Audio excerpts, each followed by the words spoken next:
धन्यवाद। हरे कृष्णा। हरे कृष्णा। हरे कृष्णा। हरे कृष्णा। दीदी मैसेज आ रहा फेसबुक पे नहीं आ रहा। नहीं आ रहा?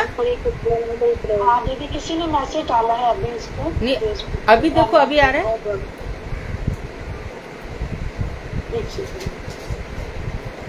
हरे कृष्णा दीदी, धन्यवाद। धन्यवाद। हरे कृष्णा दीदी, आ रहा है दीदी फेसबुक पे आ आ रहा रहा है। है। ओम अज्ञानतिमिरान्धस्य ज्ञानाञ्जन शलाकया हरे कृष्णा दीदी, धन्यवाद। धन्यवाद। चक्षुरुन्मीलितं येन तस्मै श्री गुरुवे नमः। वीडियो नहीं आ रही है दीदी। हाँ, नहीं दीदी, आ रही है। नमो महावदन्याय कृष्ण प्रेम प्रदायते कृष्णाय कृष्ण चैतन्य नामने गौरव तुषे नमः। हे कृष्ण करुणा सिंधु दीन बंधु जगतपते गोपेश गोपिका कांत राधा कांत नमोस्तुते। तप्त कांचन गौरांगी राधे वृंदावनेश्वरी वृषभानुसुते देवी प्रणमामि हरिप्रिय। तवै वास्मि ना जीवामि तया बिना इति विज्ञाय राधे त्वं नये मां चरणान्तिकम्। गुरुवे गौरचंद्राय राधिकाय तदालय कृष्णाय कृष्ण भक्ताय तद्भक्ताय नमो नमः। वांशाकल्पतरुवैश्य कृपा सिंधुभ्येव च पतितानां पावनेभ्यो वैष्णवेभ्यो नमो नमः। श्री कृष्ण चैतन्य प्रभु नित्यानंद श्री अद्वैत गदाधर श्रीवासादि श्री गौर भक्तवृंद। हरे कृष्ण कृष्ण कृष्ण हरे हरे, हरे राम राम राम हरे हरे। मैं सर्वप्रथम मध्य गुरुपाद में बंद परमाराध्यतम नितर प्रविष्ट ओम विष्णुपाद अष्टोत्तर शतशिव भक्ति वेदांत श्री नारायण गोस्वामी महाराज मध्य शिक्षा गुरुपाद में पद्म अष्टोत्तर परमाराध्यतम अष्टोत्तर शतशिव भक्ति वेदांत श्री बावन गोस्वामी महाराज के चरणारविंद में अनंत कोटि दंडवत प्रणाम कर इनकी अहेतु कृपा की वांछा करती हूँ।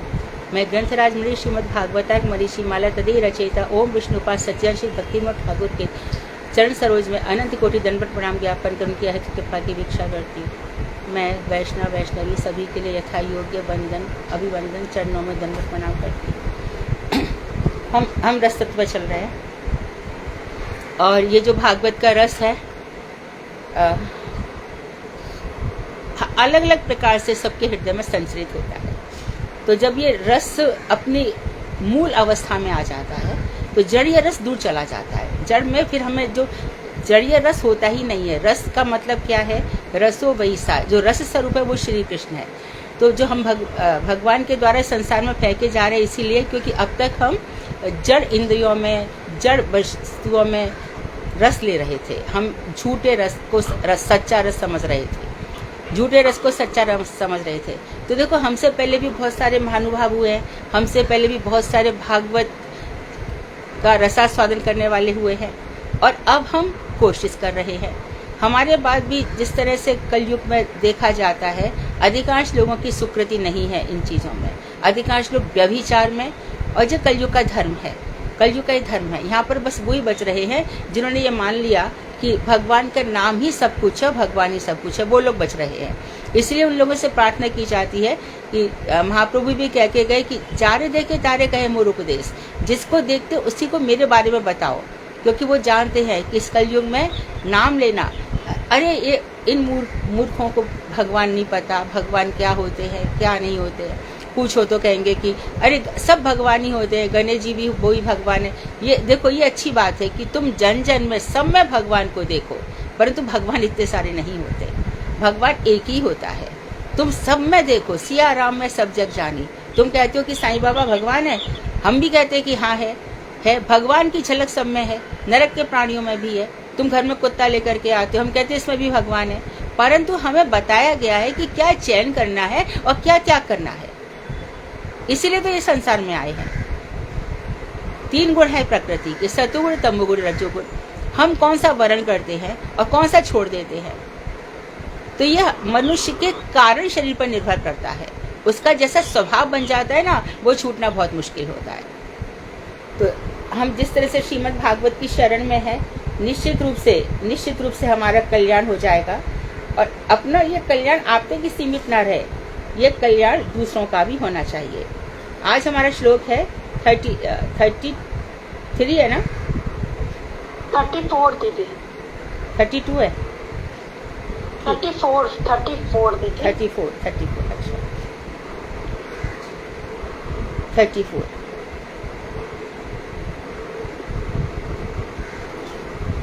कृष्ण 33 है दीदी, 33 होगा, 33। अच्छा 33 पढ़ते थे। वो नदी वाला तो हो गया था ना दीदी, 34 है। 34 हाँ हाँ, क्योंकि नदी वाला हो गया था ना, नदी वाला। अच्छा 34 हो गई थी। ठीक है। कृष्णां निरीक्ष्य बनितोस्तरपुषि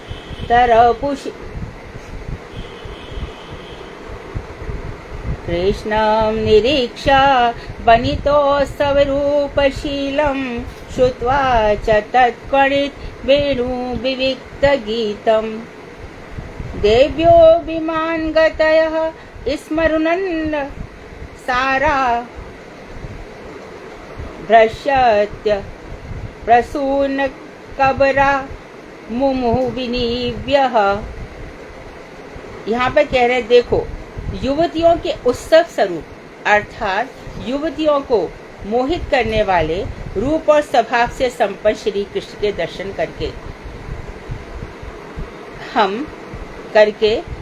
तथा बांसुरी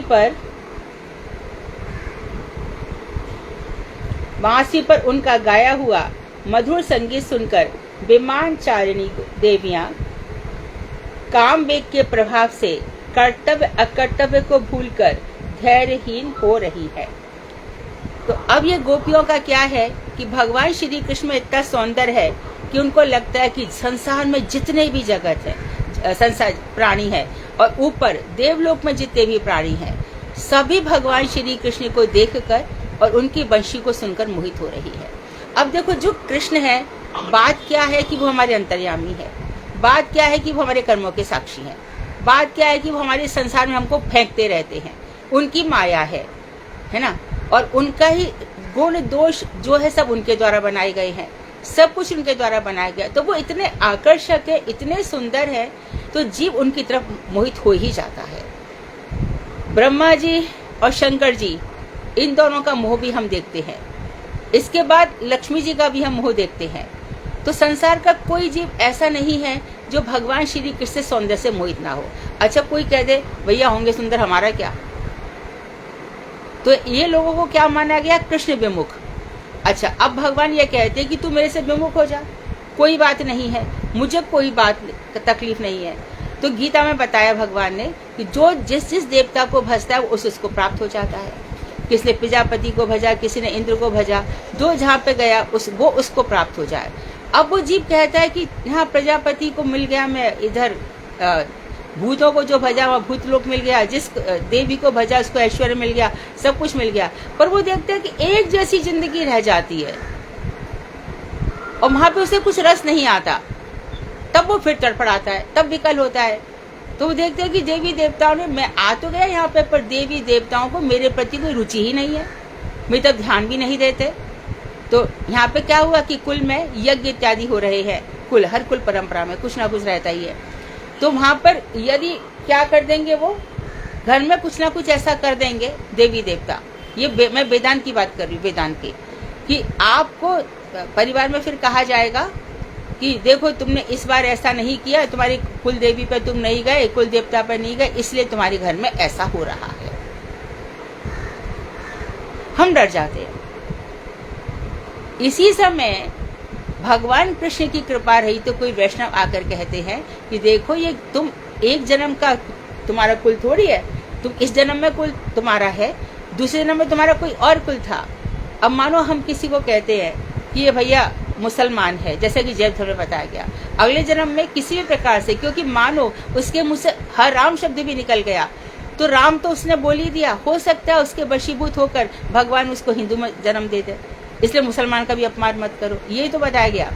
तो कौन सा अगला जन्म होगा, तो इसलिए जब उसको बताया जाता है कि ये कुल के जो देवी देवता है तेरा जभी तक तेरे ऊपर हावी है, जब तक कि तू भगवान का भजन नहीं करता। वेदांत पढ़ोगे ना, बहुत बातें खुल जाएंगी। अच्छा, फिर वो कहेंगे कि गणेश जी ने कहा, अब गणेश जी की उत्पत्ति तो हो गई पार्वती जी के मैल से, अब गणेश जी उत्पन्न हो गए। भगवान शंकर के जो भी गण हैं, जितने भी गण हैं, उन सब के जो पति हैं नाथ, वो गणेश जी हैं। जब शंकर जी की बारात आई थी, तब पार्वती जी की मैया घबरा गई क्योंकि भूत प्रेत आए थे सारे। जस दूल्हा तस बनी बराता, रामचरितमानस में कहा गया है, जैसा दूल्हा है वैसी उनकी बारात है। तो अब यहाँ पर गणेश जी ने क्या बोला कि मुझे एक वरदान चाहिए। क्या वरदान चाहिए तुम्हें? मैं सबका राजा बन के रहूं। तो क्या करोगे? एक काम करो, तुम परिक्रमा दे के आओ। जो पृथ्वी मंडल की सारे देवी देवताओं को बोल दिया, जो सबसे पहले परिक्रमा करके आएगा वो ही देवताओं में सबसे बड़ा माना जाएगा। वो गणाधीश माना जाएगा, गणपति माना जाएगा, देवाधिपति माना जाएगा। ठीक है। तो गणेश जी बड़े चालाक निकले। एक कल्प वाले गणेश जी ने क्या किया कि राम राम 3 दफे लिखा और 3 बार लिख करके परिक्रमा लगा ली 3 और बैठ गए, क्योंकि सवारी तो मूषक है। और एक कल्प में ऐसा आता है कि माता पिता शंकर पार्वती की परिक्रमा कर ली, परंतु गुरुदेव राम वाली बात कहते हैं कि वो ठीक है एकदम। तो उन्होंने 3 बार राम का परिक्रमा लगा, सबसे आगे बैठ गए। हंस वाहन ब्रह्मा जी आए, सब कोई आया। ये क्या है? तो मैं जीता। कैसे? मैंने सबसे पहले भूमंडल की परिक्रमा करके मैं आया, क्योंकि जो भूमंडल के नाथ है मैंने उनकी परिक्रमा कर ली। ये बुद्धिमान तो बहुत है, अच्छी बुद्धि है इसकी। तो बुद्धि श्रेष्ठ होते हैं इसके। बुद्धिमानों के लिए गणेश जी की पूजा भी की जाती है। आप देखिए, गणेश पूजा के दिन जिस घर में बच्चे का जन्म होता है उस दिन, अब तक तो हमारे परिवार में मैं देख रही हूँ आसपास भी कि उसी दिन स्लेट बत्ती मंगवाई जाती है। और पहले वो आती थी पट्टी जैसी, वो मंगवाई जाती है कि इस दिन तुम लिखना आरंभ करो, आज गणेश जी का है। तो इस तरह से देवी देवताओं का जीवन हमारे जीवन में असर करता है।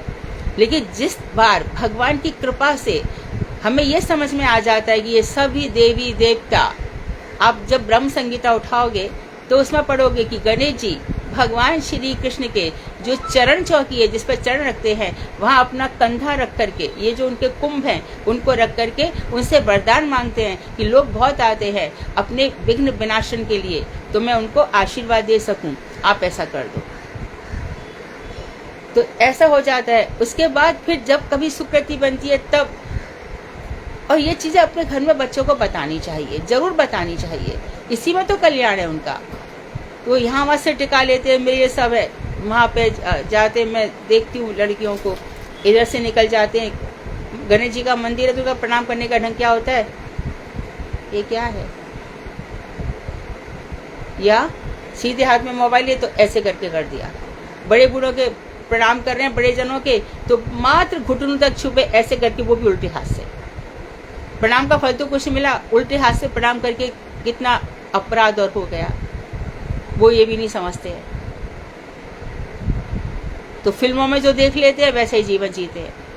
फिल्म वाले भी 8-10 साल सिर पे छाए रहते हैं, उसके बाद उनका जीवन देखो कैसा होता है, यहाँ वहाँ भागते शांति के लिए। तो जो ऊपर है देवी, जो देवियां हैं, तो इनको जो ये बता रहे हैं कि भगवान श्री कृष्ण तो गोपी भाव से प्राप्तव्य है, और श्री कृष्ण को गोपी भाव आकर्षित करता है, क्योंकि गोपियां भगवान श्री कृष्ण को सुंदर तो बहुत होती हैं, ये अद्भुत सुंदरी होती हैं, इनके आंख नाक कान बहुत ही सुंदर सुगठित होते हैं। तो इसका ये मतलब नहीं कि श्री कृष्ण सुंदर लोगों के लिए आकर्षित होते हैं, लेकिन भजन करते करते गोपी भाव हमारे हृदय में प्रकट हो जाता है। तो युवतियों की उत्सव स्वरूप, उत्सव आनंद देने वाले, अर्थात युवतियों के मोहित करने वाले, उनका जो रूप है और उनका जो स्वभाव है, ऐसे श्री कृष्ण के दर्शन करके तथा उनकी बांसुरी पर उनका गाया हुआ मधुर संगीत सुनकर, और बांसुरी तो उनकी ऐसी कि हर किसी को लगता है मेरे लिए बज रही है। सुबह मानो कभी एक बार हम लोग वृंदावन में थे, हमारे मठ में भागवत कथा हो रही थी, तो उसी समय सबको ही था कि कैसे भी करके राधा रमन लाल जी के दर्शन करने तो रोज ही जाएंगे। और उन दिनों, मुझे आज की बात तो पता नहीं है मैं, लेकिन 92 की बात कर रही हूँ, उस समय बांसुरी बजा करके राधा रमन लाल जी को जगाया जाता था। तो ऐसा लगता था कि हाँ कृष्ण की ही बंसी है ये, उस बांसुरी में ऐसा प्रभाव आ जाता था। तो उस मधुर संगीत को सुनकर विमान चारिणी देवियां जो विमान पर घूम रही हैं, वो भी भगवान के काम वेग के प्रभाव से, काम वेग क्या है? हमें श्री कृष्ण मिल जाए। कहाँ पर है? देखो, जैसे जैसे प्रेम बहुत प्रबल होता जाएगा ना, वो काम बन जाएगा, अर्थात सारी कामनाएं संसार की खत्म हो जाएंगी, एक ही काम रह जाएगा जो उज्जवल रस है, श्री कृष्ण कैसे भी मिल जाए। और उनके विरह में क्रंदन कर करके लोग रोते हैं। ये जो विरह हमें पहले संसार के लिए होता है ना, लड़की जाती है माँ बाप के लिए रोती है कि अब मुझे माँ कहाँ मिलेगी, उसके बाद फिर धीरे धीरे उसका रोना और जगह परिवर्तित हो जाता है। और जब ये गुरु जी होते हैं, गुरु जी के प्रति जब इतना मोह हो जाता है तो उनका अप्रकट अवस्था होती है जब वो प्रवास में चले जाते। गुरु जब प्रवास में जाते तो हम आंखों में खूब आंसू आते थे। महाराज जी से हम लोग लड़ते, महाराज जी वहाँ पे क्यों जाते हो? अरे वहाँ भी तो मेरे को कल्याण करना है बेटी, तुम लोग समझा करो। तो महाराज जी तो हमको तीर्थ महाराज कहते थे कि महाराज जी को बोलो आपको ये गोरी चमड़ी वालों में क्या दिखता है जो आप बार बार भागते हो? मैं कहा देखो आपको भी उनका विरह महसूस होता है ना, सभी को ही उनका विरह महसूस होता है।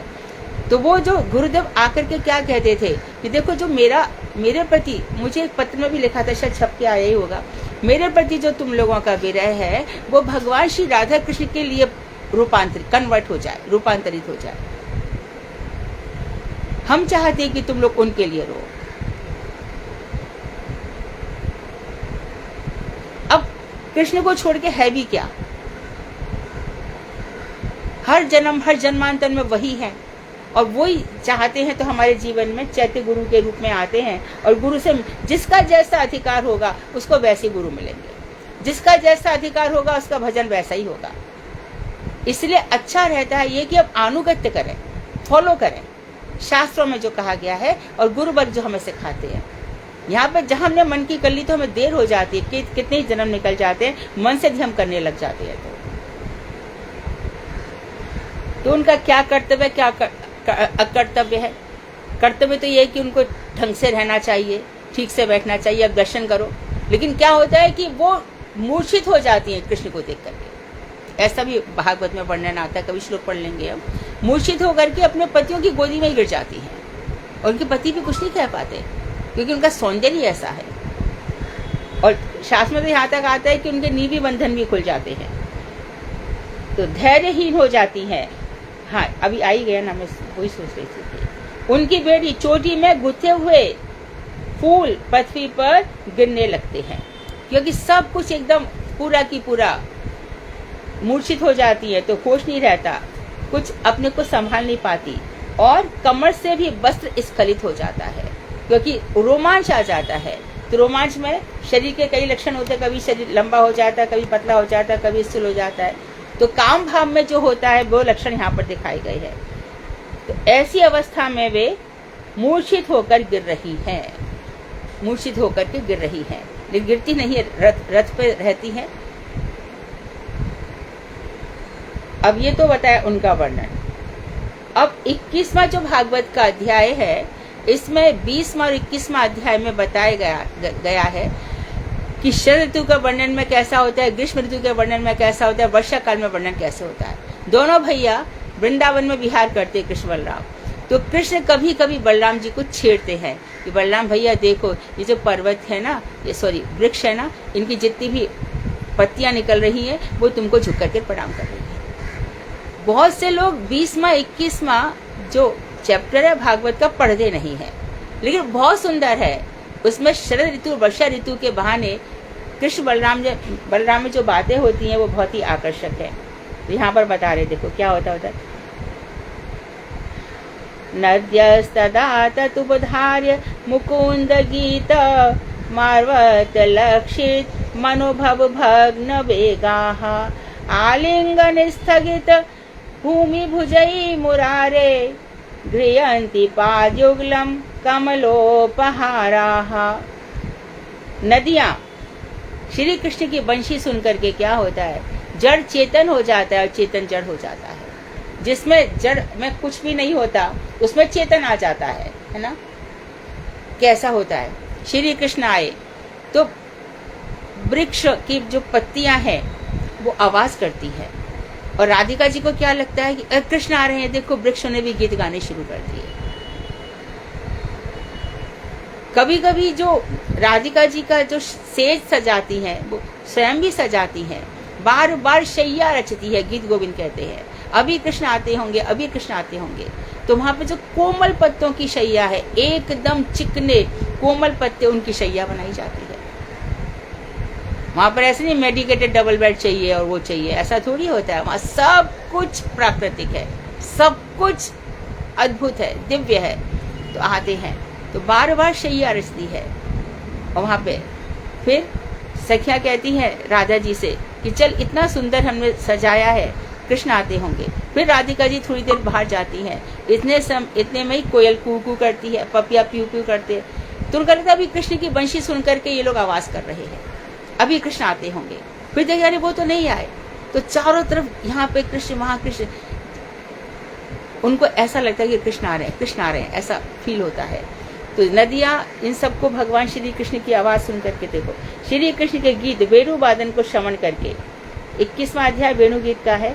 तथा श्री कृष्ण को अपने तट पर भ्रमण करते हुए देखकर काम वेग से जर्जरित होकर भग्न वेग हो रही है। अर्थात इनका जो वेग है, इनके अंदर भी, नदियों में भी क्या आ गया है, काम वेग। अर्थात इतनी उछाल है इनके अंदर, इतनी जो तरंगे हैं, तो कृष्ण की बंशी सुनकर इनकी तरंगे टूट जाती हैं, ऐसे उछलती गिर जाती है, क्योंकि बंसी की आवाज सुनकर के नदियों का वेग भी ऐसे भग्न हो जाता है। जब भगवान श्री कृष्ण यहाँ से गए थे, वसुदेव जी ले जा रहे हैं उनको अपने मस्तक पर धारण करके, तो सूप पड़ा था, सूप में उनको बैठा लिया था। तो तब भी यमुना नदी में ऐसे ही काम वेग आया था, मेरे नाथ यहाँ से जा रहे हैं, मैं क्या करूं। तो एकदम उफान आता चला गया। उफान भावनाओं का था। वसुदेव जी और घबराए कि एक तो बारिश, और कितनी जल्दी जल्दी इसमें से बाढ़ आती चली जा रही है। वो प्रेम पिलावन था, प्रेम की बाढ़ थी, आते चले गए। और आकर के फिर क्या करूं, लौट जाऊं क्या। तभी उन्होंने देखा कि एक सियारिन इतने पानी में भी वहां से जा रही है। भगवान ने प्रतीक के रूप में भेज दिया कि ऐसे में भी आगे बढ़ना ही पड़ेगा। तब जमुना जी आई, श्री कृष्ण के चरण छुए, और चरण छूने के बाद वो शांत हो गई। इसी याद में आज को चूनर मुहूर्त मनाया जाता है ना, जमुना जी का, इसी याद में मनाया जाता है। तो ये भग्न वेग हो रही है, अर्थात उनमें भंवर पड़ रहे हैं, गोल गोल जो भंवर पड़ते हैं। तथा आप लोग कोई गए होंगे उधर, यहाँ पर केदारनाथ, गंगोत्री में हमने एक स्थान देखा था, वहां पर भंवर पड़ रहे थे। तो वहां के आसपास लोग कह रहे थे कि यही वो स्थान है, यहाँ पर गंगा जी उतरी थी और शंकर जी ने धारण किया था। गोल गोल जो भंवर पड़ जाते हैं, उनमें भंवर पड़ रहे हैं। तथा श्री कृष्ण की भुजाओं द्वारा आलिंगित होकर उनका प्रवाह ही रुक गया है। तो भंवर किस चीज का प्रतीक हो रहे हैं कि मानो उनको ऐसा लग रहा है कि नदियों को श्री कृष्ण ने अपनी भुजा में आलिंगन कर लिया। अब नदियां भी कैसे हैं कि ये गंगा है, यमुना है। अब जो यमुना नदी है, हम कहते हैं कि वो भी सागर की तरफ जा रही है। यमुना क्यों सागर से मिलेगी? इलाहाबाद की तरफ जाती है, वो कहते हैं वहां से फिर बे ऑफ बंगाल है, वहां चली जाती है। तो यहाँ पर स्पष्ट किया है हमारे सनातन गोस्वामी पाद ने, जो यमुना जी हैं वो निकलती तो है, और जिसको खींचा गया था बलराम भैया ने, कहाँ पर, राम घाट पर, यहाँ गोपियों के साथ मुझे रास करना, यमुना तो यहाँ पर आ जाए। यमुना कहा कि नहीं, मैं नहीं आऊंगी, क्योंकि वो कृष्ण की नित्य प्रेयसी है। लेकिन ये बात उस यमुना से नहीं हुई थी जो श्री कृष्ण की नित्य प्रेयसी है। उस यमुना के साथ साथ एक नदी और बह रही है, यमुना वही रहती है, वो सागर की तरफ नहीं जाती। तो उसके साथ एक नदी और बह रही है, जिसको यमुना के पास रहने के कारण यमुना कह दिया जाता है। तो श्री कृष्ण की भुजाओं के द्वारा आलिंगित होकर उनका प्रवाह ही रुक गया है।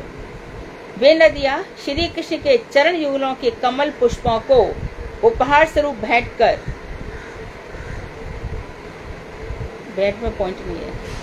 उन श्री चरणों को धारण कर रही हैं।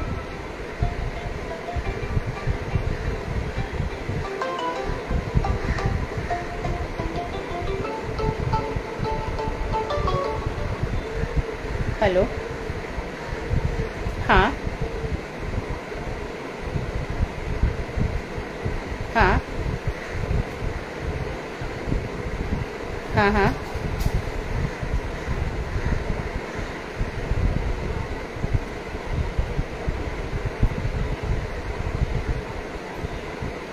हाँ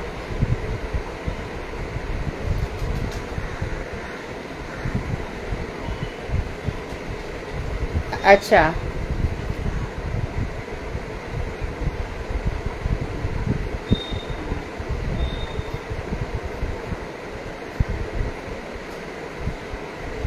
हाँ हाँ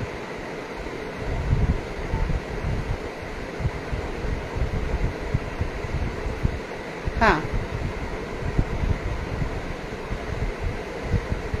अच्छा।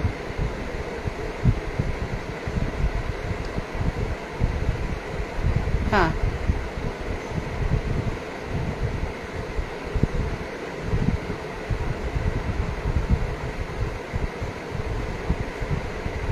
अभी फाइनली क्या हुआ अभी?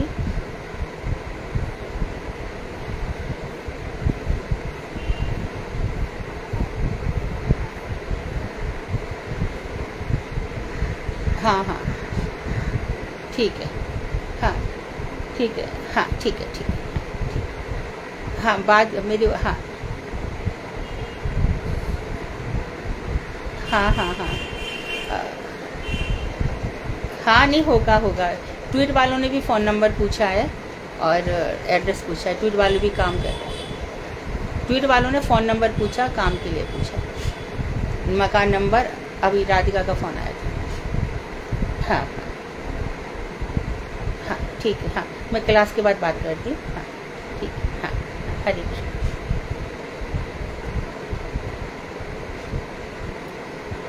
तो भगवान श्री कृष्ण के चरण युगल के कमल पुष्पों को उपहार स्वरूप भेंट कर, तो वो क्या करती है, श्री कृष्ण के जो चरण युगल है दोनों, उसमें कमल पुष्पों को उपहार स्वरूप भेंट करती है और फिर उन श्री चरणों को धारण करती है। तो यमुना जी में बहुत सुंदर सुंदर उत्पल नील कमल। कमल कितने प्रकार के होते हैं ना, पुंडरीक उसको भी कमल कहते हैं, उत्पल को भी कहते हैं, नील कमल को भी कमल कहते हैं, और अरविंद है। कितने सारे शब्द अलग अलग रंग के कारण इनके अलग अलग नाम हैं। तो ये नदियों का भाव हो गया। और ये जो बेस्ट है, ये मेरी किशोरी जी बोल रही है श्रीमद् भागवत के। ये सुंदर श्लोक है। तो इसमें देखो, पहले श्लोक पढ़ लेते हैं। हंताय मद्रि रविल हरिदास वर्यो यद राम कृष्ण चरण स्पर्श प्रमोदः मानं तनोति सह गो गणयो तयोर्यत् पानीय सूय बस कंदर मूलहि। ये किशोरी जी कह रही हैं, हे अबलाओ। अच्छा, अबला का अर्थ बड़ा खराब कर दिया इन लोगों ने। अबला का अर्थ कर दिया नारी। अबला जीवन हाय तुम्हारी यही कहानी, आंचल में है दूध आंखों में पानी। तू ममता की मूर्ति है नारी, कुछ और नहीं है, और तुझे सहना ही पड़ेगा, तेरी आंखों में आंसू है। ये ऐसी नारी, ये अबला का अर्थ ये नहीं है। अबला का अर्थ ये है जो भगवान श्री कृष्ण के प्रेम में इतनी वशीभूत हो गई है कि उनका अपना कुछ बल नहीं रह गया, वो अबला नारी है। हे अबलाओ, हे सखियों, राधा जी की सखियां बलहीन हो सकती है, श्री कृष्ण की बराबर खबर लेती है, ऐसी नारी अबला कैसे हो सकती है? आश्चर्य तो देखो, यह हरिदास वर्य अर्थात हरि के दासों में जो सर्वश्रेष्ठ गिरि गोवर्धन राम कृष्ण के चरण स्पर्श के द्वारा आनंद में मग्न होकर गोगण अर्थात श्री कृष्ण बलराम आदि गोपों तथा गैयाओं को जल फल कंदमूल और घास आदि दान करके पूजा कर रहे हैं। तो पहले नदियों से पहले किसकी बात कर रहे थे हम? इसकी देवियों की, आकाश में जो देवियां हैं। अब फिर नदियों पर बताया भगवान की वेणु का प्रभाव। अब यहाँ पर जो हरिदास वर्य है, हरिदासों में जो सर्वश्रेष्ठ है वो है गोवर्धन। तो 3 हरिदास हैं। सबसे पहले जो गोवर्धन सब सर्वश्रेष्ठ हैं। एक तो है पहले नंबर पर युधिष्ठिर, दूसरे नंबर पर है उद्धव, और तीसरे नंबर पर है गिरिराज गोवर्धन। इनकी सेवा सबसे सुंदर है। जो हम गोवर्धन पर्वत देख रहे हैं ना, अभी देखो ये गोवर्धन पर्वत पर एक व्यभिचारी व्यक्ति, दुष्ट आत्मा, वो भी किसी के संपर्क में जा करके अभी शराब पिए वहां पे, तो उसको गोवर्धन का जल चढ़ाने का कोई फल नहीं मिलेगा। उसके लिए गोवर्धन वहां पर होते ही नहीं है, वहां पे अपना प्रभाव ही नहीं दिखाते। कोई समझेगा वो भी तो चढ़ा, नहीं। वो लोग तो इसीलिए तो कहा गया कि वो श्रद्धा देखते हैं। मत चढ़ाओ, बहुत दूर से एक भक्त, उसने प्रणाम कर दिया, बस भगवान ने स्वीकार कर लिया। और तुम मनो दूध से गोवर्धन को नहला दो, भाव नहीं है। या फिर अरे हमने 51 किलो से दूध को भगवान का अभिषेक किया, दुनिया को दिखाया, खत्म, बल्कि तो और पाप। अरे हमारा महाअभिषेक हो रहा है, आप सब आइए। अरे गुरुदेव जो करते हैं वो तो इसलिए करते हैं कि हम सब सीखें उनसे। तो महाराज जी उसको करने से पहले महाराज जी आह्वान करते हैं गिरिराज जी का। जब गिरिराज जी बात थे ही तो आह्वान क्यों कर रहे हो? पूजा करो ना, आप आइए, प्रसाद लीजिए। तो गिरिराज जी तो वहीं बैठे, रख दो प्रसाद, खा लेंगे। आह्वान क्यों किया? तो महाराज जी के बुलाने से गिरिराज जी आ सकते हैं, है वहां पर, सब जगह है। अभी देखो, दोपहर को मंदिरों में भगवान को जो प्रसाद चढ़ाया जाता है, ब्रजबर नागर है ना, यशोमती नंदन ब्रजबर नागर, ये गाया जाता है। और वहां पे ऐसा नहीं कि प्रसाद रख के चले गए, कीर्तन भी किया जाता है मंदिरों में। ये सिखाया जाता है कि भगवान श्री कृष्ण जीम रहे हैं। बहुत से मंदिरों में कहते हैं कि भैया देखो इस समय श्री कृष्ण भोजन करें, परिक्रमा मत लगाओ, डिस्टर्बेंस होगा। बहुत से मंदिरों में ऐसा भी है। तो हरिदास वर्य, आश्चर्य तो देखो, ये हरिदास वर्य गिरिराज गोवर्धन, हरि के दास में हरिदास वर्य जो सर्वश्रेष्ठ गिरि गोवर्धन है, ये राम कृष्ण, राम बलराम और श्री कृष्ण के चरण स्पर्श के द्वारा आनंद में मत होकर, भगवान श्री कृष्ण के जो चरण है उसका स्पर्श इसको मिलता है, तो उसकी आनंद में मदमस्त होकर गोगण अर्थात श्री कृष्ण बलराम आदि गोपों तथा गैयाओं को क्या क्या देता है? ये गिरिराज गोवर्धन जल देता है और फल देता है, कंद मूल देता है और घास आदि दान करके पूजा कर रहे हैं श्री गिरिराज गोवर्धन।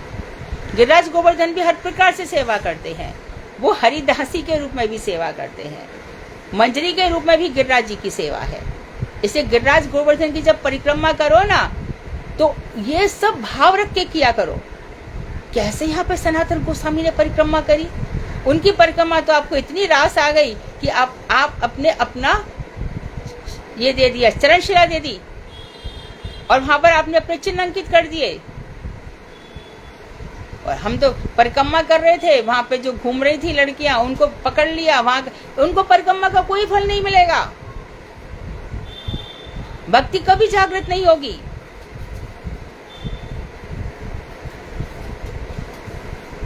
इन सब भावनाओं के साथ करनी पड़ेगी। हम जिनकी परिक्रमा कर रहे हैं उनकी महिमा तो पता हो। संसार में पति पत्नी का भैया अग्नि साक्षी है, इसके फेरे डाल, और वहां पे सबसे फेरे डाल के पहले वचन दिलवाए जाते हैं। 7 फेरे के 7 वचन उसमें डलवाए जाते हैं। 4 फेरे यहाँ पे होंगे, 3 फेरे वहां होंगे, ये होंगे। ये सब संसार में जब इतने कर्म है, तो परिक्रमा रूपी जो फेरा लग रहा है वो हमें महिमा ही नहीं पता किसके साथ हमारी परिक्रमा हो रही, हम क्यों कर रहे हैं। 84 कोस की परिक्रमा है भैया, क्यों 84 लाख योनिया।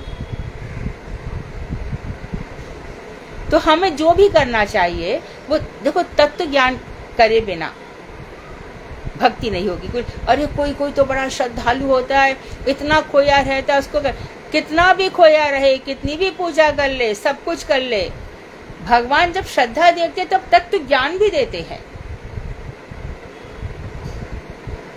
जाने बिन होई नहीं प्रतीति और बिन प्रतीति होई नहीं प्रीति। जाने बिना विश्वास नहीं होता, बिना विश्वास के प्रेम नहीं होता। तो हमें जब भी आप 84 लाख हर स्थान पर पहले ब्रजमंडल परिक्रमा निकालो, ठीक है, आप वहां पर जाकर के कथा सुनोगे, हमारे सब महाराज लोग वहां पे कथा सुनाएंगे, अवश्य सुनाएंगे, परंतु याद रहे सब लोगों ने पढ़ करके याद करके रखा है, तो तुम क्यों नहीं पढ़ोगे? निकलो तो सबसे पहले, और फिर मानो कथा पढ़ ली और फिर सुनाओ, तो ऐसे सुनाएंगे जैसे कि उनको कितने जन्मों से याद है, बड़े पारंगत हैं। ऐसे मत सुनाओ, दैन्य भाव से सुनाओ। अरे मुझे तो सब कुछ आता है, तुम्हें क्या आता है, ऐसे भाव से नहीं। बोले मैंने कथा पढ़ी है आज इस तरह से। तो दैन्यता पग पग पे प्रकटित करनी चाहिए। किसी से हम पूछे ये क्या होता है, वो 1-2 घंटे में वहां से पढ़कर आ जाएगा, अरे वही होता है ना। अरे भैया देख लो ना, मैंने यहाँ पे पढ़ा था, यहाँ पे ऐसा लिखा है। भक्ति के क्षेत्र में no smartness, no cleverness, nothing. जितने सीधे साधे होंगे, जितने सीधे साधे होंगे हो जाएगा।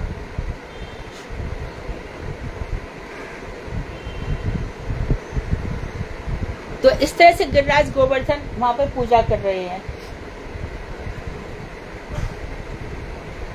आगे देखो, ये इस समय आप है ना, संसार का जो बेस्ट लिटरेचर है, इससे सुंदर साहित्य वेदों में भी नहीं है जो अब आप पढ़ रहे हैं। भगवान की, कृष्ण की वंशी का प्रभाव। गा गोप कैरनुवनम नयतोरुदार वेणु स्वनैकल्पदैस्तनुभृत्सु सख्ययाः अस्पन्दनं गतिमतां पुलकस्तरुणां निर्योग पाशकृत लक्षणयोर विचित्रम। हे गोपियों, और एक विचित्र दृश्य देखो। निर्योग, धोते समय गाय का जब दूध दुहा जाता है तब गाय के पैर बांधने की जो रस्सी है, और पाश, भागने वाली गायों को पकड़ने की रस्सी। देखो रस्सी दो है, एक निर्योग रस्सी है और एक दूसरी रस्सी का क्या नाम है जो गाय के पैर बांधती है। और पाश किसको कहते हैं, जो दूहने नहीं देती, भाग जाती है। तो इस तरह से दो रस्सियों के दो अलग अलग नाम है। ऐसे क्वेश्चन बनाना चाहिए। बहन करते हुए गोप का स्वरूप धारण कर गायों तथा गोपों के साथ बलदेव का अनुगमन करते करते श्री कृष्ण। कितना सुंदर बता रहे हैं। भगवान का जो सुंदर स्वरूप है, जिसने सबको आकर्षित किया है, वो उनका गोप स्वरूप। द्वारका में राज वेश पहना है उन्होंने, राज मुकुट धारण करते हैं। कहते हैं कि दक्षिण में किधर भी आज भी श्री कृष्ण का मुकुट रखा हुआ है, उसका 1.25 किलो वजन है, हीरों से जड़ित है, और वो अभी भी रखा हुआ है। बोले पता नहीं वो कैसे पहनते थे, इतना भारी है। उसको बहुत कपड़ों में लाद के लाया जाता है, आंखें चूंधिया जाती है इस मुकुट को देख करके। तो वहां पे राजवेश पहना है, लेकिन ओरिजिनल उनको कैसा अच्छा लगता है, सिर पर वो पगड़ी बांध देना। और यशोदा तो एक हल्की सी वो बांध देती है और जरा सा मुकुट लगा देती है। और जब वन में जाते हैं तो सखाओं को इतने सुंदर लगते हैं, ये सखा उनको घेर के बैठ जाते हैं, छोटी छोटी सखा सब। कन्हैया देख यहाँ पे ये लगा ले कनेर का फूल, देख अरे लाल ना अच्छा लग रहा, यहाँ पे तू बैंगनी रंग को लगा दे, अच्छा यहाँ पे हरे पत्ता लगा दे, तो जाके बीच में ये लगा दे। इस तरह से आपस में श्रृंगार करते दोपहर को कृष्ण का, और वो बैठ करके बड़े आराम से करवाते हैं, खूब हंस के करवाते हैं। और यहाँ पे अच्छा तो यहाँ पे गैरिक लगा दे, यहाँ पे अच्छी ना लगे देख यहाँ पे कर दे, यहाँ मकड़ी को चिन्ह बना दे। इतने सुंदर सुंदर उनको सजाते हैं। तो बोल रहे हैं कि जो बलराम भैया हैं, तो रस्सी बहन करते गोप का स्वरूप धारण कर गायों तथा गोपों के साथ बलदेव का अनुगमन करते हुए गैयाओं को साथ रखते हैं। भगवान ने सबसे सुंदर इस समय गैया को चयन किया। क्यों चयन किया? यही सारे विश्व का पालन पोषण करती है, इसके दूध से सबका पालन पोषण होता है, इसलिए भगवान ने तो गोप वेश धारण किया। और बलराम का अनुगमन करते करते, बड़े भैया का अनुगमन करते करते श्री कृष्ण बेणुगान के द्वारा देहधारियों के परमानंद का विस्तार कर रहे हैं, जिन्होंने ये शरीर धारण किया है। और भगवान चलते चले आ रहे हैं, गैयाएं साथ में, उनके गोपाल साथ हैं, बलराम भैया साथ में, पीछे सब सखाएं हैं, और बस सारे जितने भी देहधारी हैं सबको आनंद प्रदान करते हुए श्री कृष्ण चले आ रहे हैं। ये आनंद हम सबको मिल सकता है, लेकिन बस आपके गोपाल मंत्र में और जो नाम मंत्र है उसमें पूरी शक्ति डाल दो, रुकावट आएगी। क्योंकि बहुत जन्मों से जाने क्या क्या करके आए ना, सुकृति दुष्कृति बार बार आड़े आएगी। अरे मैं बीमार पड़ गई, आज भजन नहीं हुआ, अरे मेरे को कोई प्रार्थना करो मेरा भजन, अरे नहीं, खुद की हमारे गुरुवर्ग ने कहा प्रार्थना करो मेरा भजन, प्रार्थना कृष्ण से करो। जब उनसे जोड़ लिया तब साधक हमेशा अकेला होता है, ध्यान रखना। यदि वो सबको लेकर चल तो साधना नहीं होगी। कोई कहीं अटका देगा, कोई कहीं अटका देगा, बातचीत सबसे करो, कोई परेशानी नहीं है, पर साधना के समय अकेले। माना कोई पत्नी है, ना कोई पति, ना पुत्र, ना पुत्री, ना माता पिता, कोई नहीं, अकेले। बाद में संबंध सबसे रखो, जैसे जैव धर्म में बताया गया। उनकी बेनी ध्वनि को श्रवण से चलने वालों में स्पंदनहीनता, स्थावर धर्म, तो जो चलने वाले हैं वो ठहर जाते हैं, स्थावर जंगम, स्थावर जो स्थिर रहते हैं, तो उनमें क्या हो जाता है, जो चल रहे हैं स्पंदनहीनता आ जाती है, यानी कुछ काम वाम नहीं करते। और वृक्ष आदि स्थावरों में पुलक जड़ धर्म उपस्थित हो जाता है। तो वृक्ष आदि में स्थावर यानी जो वृक्ष हिलते जुलते हैं वो भी एकदम शांत हो जाते हैं, सब उल्टा धर्म हो जाता है। प्रबल प्रेम के आगे सृष्टि का नियम पलटते देखा, या सब कुछ कौन पावे जाको पार, प्रेम नदिया की सदा उल्टी बहे धार। ऐसा ही है ये प्रेम, यहाँ पे सब कुछ उल्टा चलता है। भक्त के जीवन में बड़े दुख आते हैं, कष्ट आते हैं। भक्त कहेगा, देख भाई कन्हैया, बात ऐसी है कि तू तो कष्टों पर कष्ट दे रहा है और अभी हमें जाके कथा करनी है, हमें तेरी जाके तारीफ ही करनी है, प्रशंसा। हमें तो यही बताना है कि देख तेरे नाम में बड़ा सार है, तेरे नाम में ही आनंद है। तो कष्ट तो मैं संसार के लिए देता हूँ, क्योंकि संसार में तू देख ले, जिससे तेरी इच्छा ही ना होगी तो जन्म ले, तो नेक तो सुख दे दे। तो मैं नेक भी ना भेजना चाहूँ तो कोई यहाँ पे या संसार में तू मेरो बन के रहे। तो संसार के लोग कहेंगे कि मैं आपकी भक्ति करूं और आप मुझको कौन सो काम कठिन जग माही, जो नहीं होत तात तुम साई या पाई, जो भी सहाय, साई हो तो सहाय या पाई पा करके। हनुमान जी की जब भक्ति ऐसी हो जाती है, कौन सो काम कठिन जग माही। लेकिन भक्त लोग भगवान की इच्छा पर ही जीते हैं।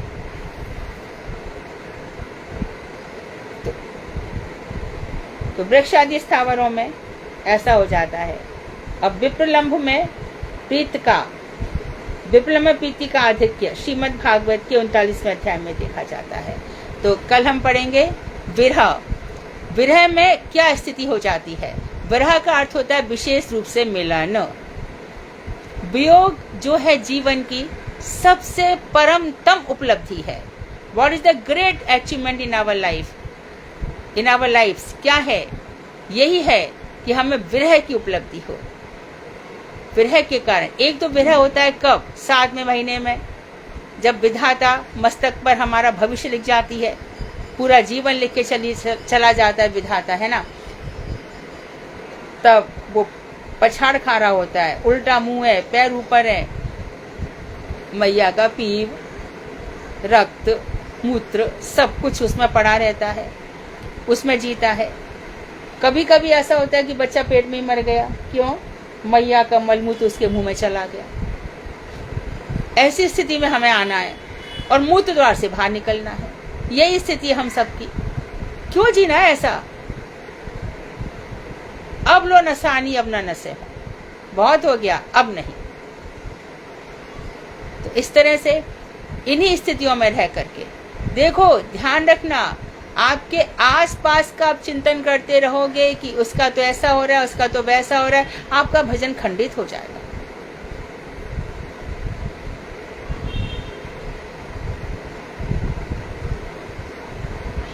हमारे बम्बई में भाषा चलती है, सब गए तेल लगाने, यानी तेल लगाने का काम मतलब फालतू का काम। सबको जाने दो, अपने भजन पर ध्यान दो। वांक्षा कर्तरु वैश्य कृपा सिंधु वेवचा पतितानां पावनेभ्यो वैष्णवेभ्यो नमो नमः। आज जरा क्लास जल्दी खत्म करनी पड़ेगी। भागवत बोल दो, उसके बाद जल्दी जल्दी कर दो। प्रश्न जो है आज के कल, अच्छा पूछ लो, पूछना है तो 1-2 मिनट में। दीदी कल ही पूछ लेंगे दीदी, 1-2 क्वेश्चन कल ही पूछ लेंगे। हाँ, यदि हो तो पूछ लो। दीदी आपने अभी विप्रलंभ का क्या अर्थ बताया। किसका किसका विप्रलंभ, वियोग, वियोग, वियोग, जो वियोग। विशेष विरह, विरह विशेष रूप से मिलन। जी जी है विरह की पीर भारी, छीजती जाती बिचारी, हार उर का भार बनता, मलय विष का सार बनता। गीत गोविंद। इतनी विरह की पीड़ा है राधिका जी को, छीजती जाती, और कमजोर होती जा रही है। जो उन्होंने छोटा सा हार पहना रखा है, तो जो हार है वो भी उनको सहन नहीं हो रहा है। ऐसा लगता है कि जैसे मलयाचल से जो विषैली हवाएं हैं वो उनको डस जाएंगी, ऐसा विरह होता है। इसी विरह, यही विरह उसको आकर्षित करता है। जब उनके लिए कोई ऐसा रोता है तब जाकर के वो मोहित होते हैं, उसके पहले तो बिल्कुल नहीं जी। शुरू की ये पूजा इत्यादि ये सब शुरू की चीजें हैं। इसी को गीत गोविंद का आस्वादन करते थे हमारे महाप्रभु गंभीरा में कौन से 2 ग्रंथ पढ़ते थे? या तो गीत गोविंद, श्रीमद् भागवत, या फिर विद्यापति चंडीदास के। तो विद्यापति चंडीदास के जो पद है, सब विद्यापति का तो काफी कठिन पड़ता है, चंडीदास के अभी ये बंगला में है सब। एक में तो ऐसा पद है कि राधा जी बैठी हैं और सखी से कह रही हैं कि देख मेरे ही सामने से होके गया है, मेरे ही सामने से, दूसरी गोपी के सामने मैं ही देख रही हूँ, मेरे सामने से होकर के निकल के गया यहाँ से।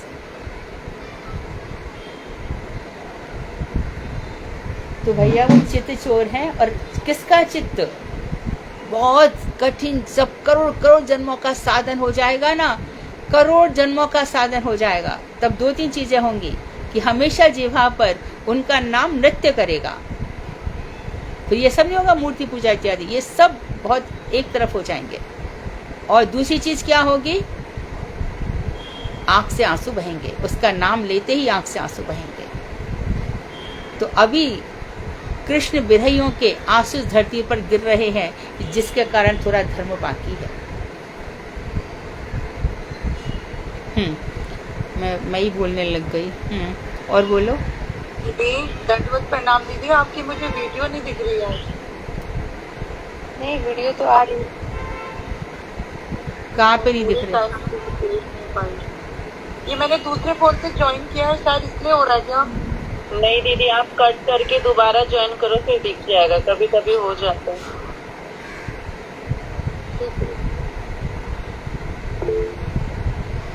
और कोई प्रश्न? ठीक है। कल सुषमा ने सुनाया था ना। हाँ, आगे उसी को आगे बढ़ाना है कि नया प्रसंग है आज? हरे कृष्णा दीदी, दंडवत प्रणाम दीदी। हाँ हाँ। मैं आज दीदी मुझे बोलना है आज 7वें अध्याय का 5वें स्कंद का भरत चरित्र। 7वें अध्याय में भरत चरित्र है? अच्छा, हाँ, राइट। जो ऋषभ देव के आगे भरत जी, हाँ बराबर है। जी। तो सुषमा ने कल 6 अध्याय तक बोल दिए थे। जी ठीक है, गुड। कौन बोल रहा है? क्या नाम है आपका? इना दीदी, इना की। हाँ, इतनी वही मैं गई थी, सुंदर पतली आवाज इना की है। मैं कहा तभी कंफर्म कर लूँ। इना बोलो। गुरुवे गौरचंद्राय राधिकाय तदालय कृष्णाय कृष्ण भक्ताय तद भक्ताय नमो नमः। श्री कृष्ण लीला कथने सुदक्षम औदार्य माधुर्य गुणैश्चैतम वरं वरेण्यं पुरुषं महान्तं नारायणस्तं शिरसा नमामि। प्रभुदन्तं अनुपेतं पेतकृत्वं द्वैपायनो विरह कातराजुहाव पुत्रेति तन्मयतया तर्वोऽभिनेतुं त्वं सर्वभूतेषु नमामितेषु। नष्टप्रायेषु अभद्रेषु नित्यं भागवत सेव्या भगवती तं लोके भक्तिर्भवतु नैष्ठिकी। मैं सर्वप्रथम अपने परम पूज्यतम गुरुदेव श्री श्रीमद् भक्ति वेदांत नारायण गोस्वामी महाराज के चरण कमल में दंडवत प्रणाम करती हूँ और उपस्थित श्रीमती मधु खंडेलवाल दीदी के चरण में अनंत कोटि दंडवत प्रणाम करती हूँ। और उनसे जो मुझे त्रुटि तो अवश्य होगी और मुझे उनका वो परिमार्जन करेंगी। और यहाँ उपस्थित सभी वैष्णवियों के चरण में यथा योग्य दंडवत प्रणाम। हरे कृष्णा। तो दीदी आज भरत चरित्र है, 7वें अध्याय का भरत चरित्र। इसमें श्री सुखदेव जी कह रहे हैं कि परीक्षित, पेज नंबर देखो। हाँ दीदी पेज नंबर है 66 है, 67 है, 66 है दीदी, 66। ठीक है, इसमें श्री सुखदेव गोस्वामी कौन सा है? पंचम स्कंद का 7वां अध्याय। ठीक है, पेज नंबर है 66। जी दीदी, श्री सुखदेव जी कह रहे हैं कि परीक्षित, परम भागवत महाराज भरत अपने पिता भगवान ऋषभदेव के संकल्प मात्र से ही पृथ्वी की रक्षा के लिए नियुक्त हो गए और उनकी ही आज्ञा से उन्होंने विश्वरूप की पुत्री पंचजनी के साथ विवाह किया। अहंकार से जिस प्रकार शब्द स्पर्श आदि सूक्ष्म भूतों की उत्पत्ति होती है, राजा भरत भी उसी प्रकार पंचजनी के गर्भ से अपने ही समान सद्गुण संपन्न 5 पुत्रों को उत्पन्न किया, जिनके नाम है सुमति, राष्ट्रवृत, सुदर्शन, आवरण और धूम्रकेतु। पहले इस वर्ष का नाम अजनाव वर्ष था। भरत के राजा बनने के बाद से पंडित जन इसे भारत वर्ष कहने लगे।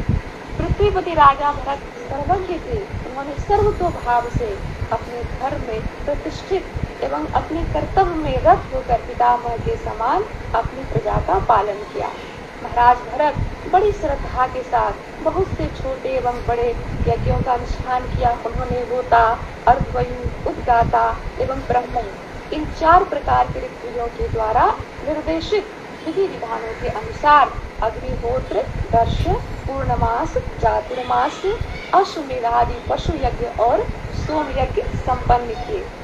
उनके द्वारा कभी ये यज्ञ सर्वांग होते थे तो कभी सभी अंग अनुष्ठित नहीं होते थे। इस प्रकार इन यज्ञों के द्वारा सर्वांग का अर्थ होता है कि होता, पुरोहित, उद्गाता, ये ऋत्विक, ये चारों बैठ करके हर प्रकार से करते थे सर्वांग, और कभी कभी छोटा मोटा हो जाता है। आगे। जी जी जी। तो इस प्रकार इन यज्ञों के द्वारा राजा भरत ने भगवान की उपासना की। अंग और क्रियाओं के साथ अनेक प्रकार के यज्ञों का अनुष्ठान करते समय धर्म नामक जिस अपूर्व का उदय होता है, वही यज्ञादि क्रियाओं का फल है। महाराज भरत धर्म नामक, तुम सुनो, तुम अदृष्ट के पहले क्या बोली? कर्म नामक बोली कि धर्म नाम? अंग और क्रियाओं के साथ। हाँ बोलो, फिर से बोलो। अंग और क्रियाओं के साथ अनेक प्रकार के यज्ञों का अनुष्ठान करते समय धर्म नामक जिस अपूर्व का उदय होता है, वही यज्ञादि। ये अपूर्व जो होता है ना, ये यज्ञों से ये कर्म इत्यादि होते हैं, तो ये अदृष्ट बनता है। अदृष्ट कहते हैं भाग्य को। तो जो कर्म मीमांसा है उसमें इस बात का बहुत वर्णन है। तो ये अपूर्व और अदृष्ट, ये हमारे जब जीवन आता है ना, ये सब फल देते हैं हमको। हमने पिछले जन्म में धर्म कर लिया, यज्ञ कर लिया, इनको क्या कहते हैं कि जो भी अपूर्व, यानी कि इस समय नहीं दिख रहा है पर पूर्व में था। इस समय अपूर्व है लेकिन पूर्व में था। इसी प्रकार से अदृश्य, इस समय दिखाई नहीं दे रहा था पर पहले हो गया है। यहाँ से समझ लेना चाहिए। तो जो भी हम धर्म कर्म करते हैं, ये हमारे इस जीवन में रिफ्लेक्ट होते हैं। दीदी मतलब भाग्य। हाँ, अदृष्ट। हाँ, अदृष्ट, अपूर्व, ये सब धर्म कर्म से बनते हैं। इन्हीं को लेकर के हम अपने जीवन में आते हैं। महाराज भरत इन सब क्रियाओं के फल को साक्षात कर्ता पर देवता भगवान वासुदेव की प्रीति के लिए उनको ही समर्पित कर देते थे। वे जानते थे कि भगवान वासुदेव इंद्रादि देवताओं के प्रकाशक, सकल मंत्रों के प्रतिपाद्य और सभी देवताओं के नियामक हैं। भगवान वासुदेव को अर्पित उनकी बुद्धि रूपी आत्म कुशलता से उनके राग आदि दोष छीन होने लगे। याज्ञिक पुरोहित यज्ञ में आहुति देने के लिए जब हवि हाथ में लेते, तब यजमान भरत यज्ञ भाग के भोक्ता इंद्रादि देवताओं का भगवान वासुदेव के चक्षुबाहु इत्यादि अंगों के रूप में ध्यान इस प्रकार करते, अर्थात इंद्राय स्वाहा, इस मंत्र के द्वारा मैं भगवान की बाहु की पूजा कर रहा हूँ। सूर्याय स्वाहा, इस मंत्र द्वारा मैं भगवान के चक्षुओं की पूजा कर रहा हूँ। इन विशुद्ध कर्म अनुष्ठानों के फल से उनका अंतःकरण निर्मल हो गया और भगवान वासुदेव के चरणों में उनकी भक्ति दिन प्रतिदिन बढ़ने लगी। तो इस तरह से सभी देवी देवताओं को उन्होंने भगवान का अंग मान करके उनकी पूजा की है। ठीक है जी। वसुदेव नंदन की उपासना भेद से परमात्मा ब्रह्म एवं भगवान शब्दों से जाने जाते हैं। योगी लोग अपने हृदय में जिनका ध्यान करते हैं यही परमात्मा है। ज्ञानी जिनकी उपासना करते हैं वे निर्विशेष ब्रह्म है। भक्तों के उपासदेव पूर्ण पुरुष भगवान वासुदेव हैं। वे महापुरुषों के लक्षणों से उपलक्षित हैं। योगी के उपास्य परमात्मा है, ज्ञानियों के उपास्य निर्विशेष ब्रह्म है और भक्तों के उपास्य वसुदेव नंदन वासुदेव या भगवान श्री कृष्ण। जी।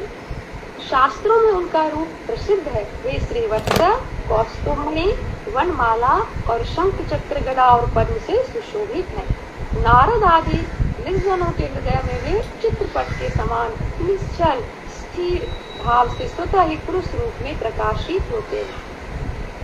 प्रारब्ध कर्मों के अनुसार राजर्षि भरत का राजभोग आदि काल 1 करोड़ वर्ष तक निर्धारित था। इस निर्दिष्ट अवधि के बीत जाने पर उन्होंने वंश परंपरा से प्राप्त संपत्ति को विधि पूर्वक अपने पुत्रों में विभाजित कर दिया और स्वयं समस्त संपत्तियों से परिपूर्ण अपने राजभवन से निकलकर तपस्या के लिए पुनः आश्रम हरिहर क्षेत्र चले गए। इस पुनः आश्रम में आज भी भक्तवत्सल भगवान श्री हरि वहाँ के हरि भक्तों के इच्छा अनुसार श्री मूर्ति धारण करते हैं और उन्हें दर्शन प्रदान करते हैं। इसी पुनः आश्रम में समस्त नदियों में श्रेष्ठ गंडकी नदी है। चक्राकार शालिग्राम शिलाओं के ऊपर शिलाओं के द्वारा आश्रम को सब ओर से पवित्र करती है। यहाँ सभी शिलाओं के ऊपर और नीचे नाभि का चिन्ह दिखाई देता है। मैं आपको 10 मिनट बाद फोन कर 5 बजे फोन कर 5 बजे फोन कर हाँ 5 बजे करूँगी। हाँ मुझे नहीं मैं मुझे 10 मिनट तो रुकना पड़ेगा आपको।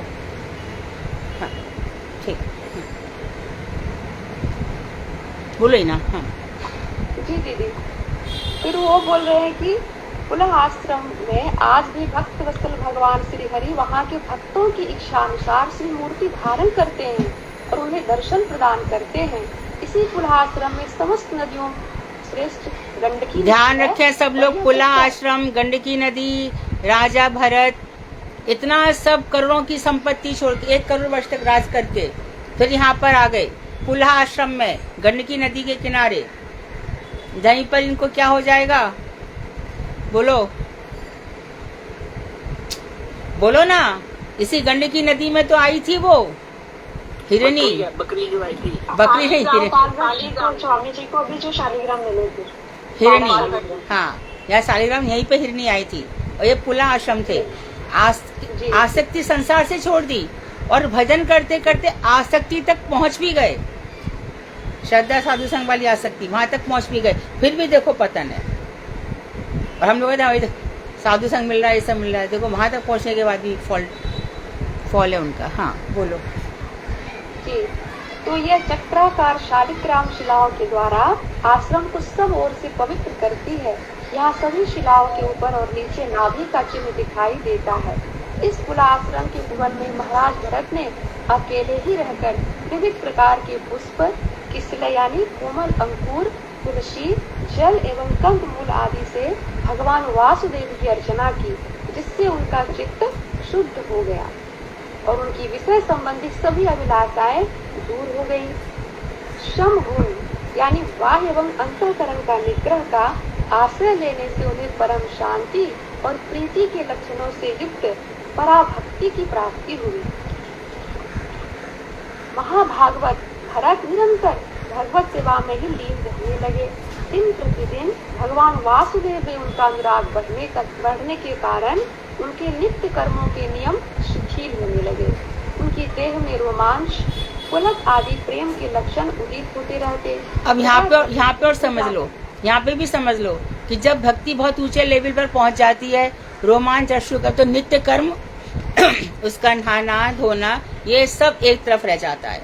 नित्य कर्म स्खलित शिथिल हो जाते हैं, नित्य कर्म शिथिल हो जाते हैं, बहुत ऊंची अवस्था में पहुंच जाता है। तब हमें किसी वैष्णव पर प्रश्न नहीं करना चाहिए कि ऐसे है या वैसे है ना। जी दीदी, जैसे कि रामायण में भी लिखा हुआ है कि नहीं समर्थ को दोष गुसाई, समर्थ को नहीं दोष गुसाई, राइट। तो फिर है कि जिससे उनकी दृष्टि अवरुद्ध हो जाती। इस प्रकार अपने प्रेम प्रदाता भगवान के अरुण वर्णीय चरण कमलों के ध्यान के प्रभाव से उनका भक्ति योग समृद्ध होने लगा और उनका गंभीर हृदय रूपी हृद यानी कुंड परम आनंद रूपी जल से भर गया।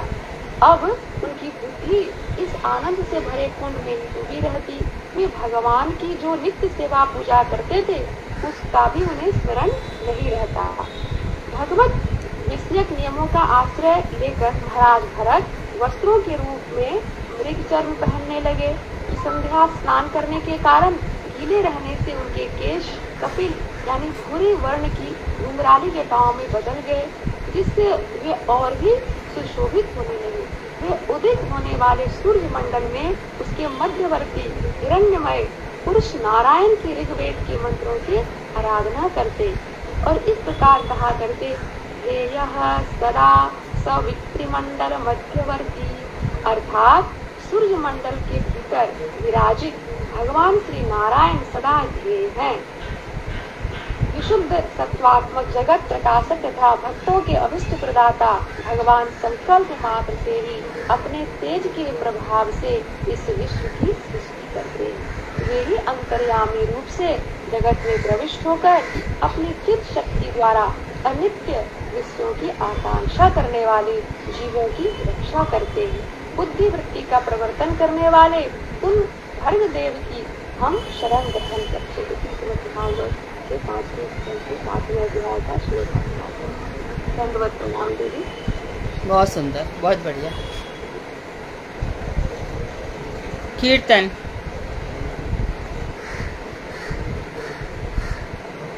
बंगला कीर्तन कोई छोटा सा। हरे कृष्णा दीदी, दंडवत प्रणाम। हाँ सुनाओ। हाँ जी दीदी, ये श्री रूप सनातन दैन्यमयी प्रार्थना है, पेज नंबर 29। विनीता बोल रही है ना? नहीं दीदी, साधना। साधना जी, हाँ बोलिए।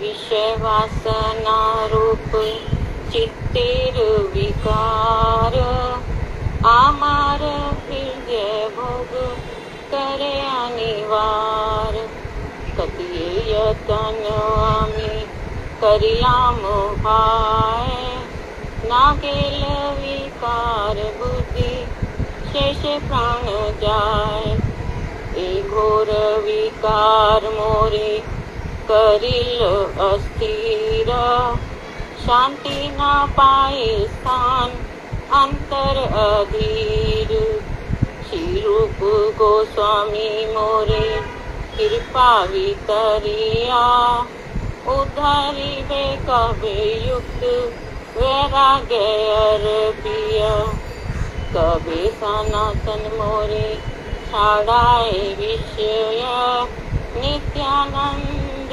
समर्पिबे हैया सदै, श्रीजीवी गोस्वामी कवि सिद्धांत सलीले, मीवाई बेतर कानल चित जाहे जले, श्री चैतन्य नाम सुने उदिबे पुलका, राधा कृष्ण अमृत पाने हैव अशोक, कंगालेर सुकंगाल दुर्जने जाना, वैष्णव चरण आश्रय याचे अकिंचन, भक्ति विनोद ठाकुर भक्ति विनोद, भक्ति विनोद ठाकुर भक्ति विनोद। हरे कृष्ण। अर्थ बोल दीजिए। विषय वासना मेरे हृदय में उदित होकर सदैव पीड़ा करती रहती है। हाय, मैंने इसे दूर करने का कितना प्रयास किया, परंतु फिर भी मेरे मन से यह विकार नहीं गया। इस विषय वासना रूपी विकार ने मुझे अस्थिर कर दिया है, जिससे मुझे तनिक भी शांति नहीं मिल रही है। मैं अत्यंत पीड़ित हूँ। श्री रूप गोस्वामी पाद कब अपनी कृपा के द्वारा मुझे युक्त वैराग्य प्रदान कर मेरा उद्धार करेंगे। श्री सनातन गोस्वामी पाद कब मुझे विषयों से छुड़ाकर दयावान की भांति श्री नित्यानंद प्रभु के चरणों में समर्पित करेंगे। श्री जीर गोस्वामी पाद कब मुझे सिद्धांतों के समुद्र में स्नान कराएंगे, जिससे मेरा तार्किक हृदय शीतलता प्राप्त करेगा। श्री चैतन्य महाप्रभु का नाम सुनकर मेरे शरीर में रोमांच और पुलकादि होंगे तथा श्री राधा कृष्ण का लीला अमृत पान कर शोक रहित बन जाऊंगा। मैं अतिशय दीनहीन कंगाल हूँ। मैं अकिंचन बनकर वैष्णवों की चरणाश्रय की प्रार्थना करता हूँ। वांशकल्पतरुभ्यश्च कृपा सिन्धुभ्येव च पतितानां पावनेभ्यो वैष्णवेभ्यो नमः। हरे कृष्ण विधिनाम